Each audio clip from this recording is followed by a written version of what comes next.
ये है खबरों की खबर और आप देख रहे हैं खबरों की खबर टीवी। सर, केजरीवाल ने टूरिस्ट हैं अलग अलग माध्यमों के उनको एक अमाउंट देने का एक तनख्वाह मुकर्रर किया कि महीना देंगे, सत्ता में आएंगे। क्या ये तुष्टीकरण की राजनीति नहीं है? और क्या एक सवाल में एक और चीज है, क्या आपके वहाँ पर एक्टिवली पार्टिसिपेट करने की वजह से ये चीजें हो रही है? नहीं, देखिए, एक बात आपको हम बता रहे हैं, तुष्टीकरण का जो आप बात कर रहे हैं, दिल्ली में जितनी विधानसभाओं में जहां पर अल्पसंख्यक समाज, खास तौर से मुसलमान रहते हैं, आप जाकर उन इलाकों को देख लीजिए।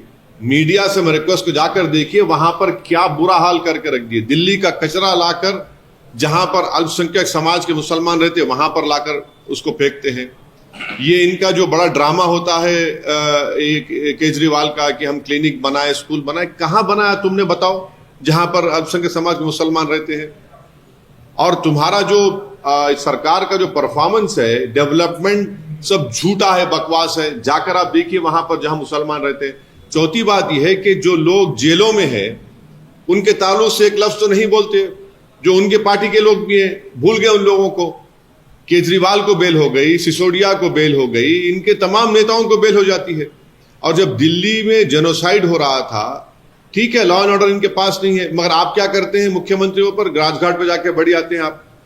मरने वालों को एस ग्रेशिया का जो पैसा देते हैं उसमें भी आप कम्युनलिज्म करते हैं। तो ये सब ड्रामेबाजी हो रही है। रियल डेवलपमेंट जहां होने का है, जहां पर दलित और मुसलमान है, तो कुछ नजर नहीं आता हमको।